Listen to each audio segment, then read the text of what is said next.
Welcome to the slop farm. Enjoy the video. You start by powering down and isolating the board. Safety first. Use a magnifier and multimeter to confirm the trace is open so you know exactly where to act. Once located, clean with isopropyl to remove oils and corrosion. Make sure the solder mask is dry before scraping. Prepare 30 AWG wire, flux, fine scraper, and solder so you can move straight into repair. This saves time and prevents damage to nearby components. Once the copper is exposed, score carefully so you reveal a clean path without nicking pads. Precision matters. Apply flux to the exposed copper, tin a thin layer of solder to ensure good wetting, and then position a tinned 30 AWG jumper or narrow copper tape across the gap.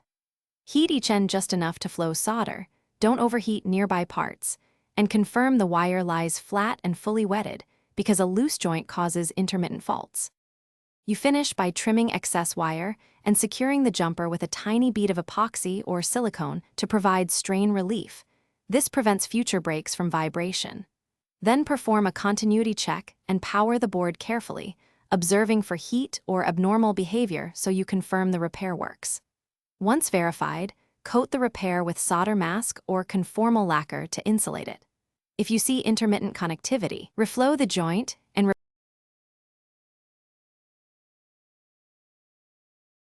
Thanks for watching. Consider subscribing if we helped you today.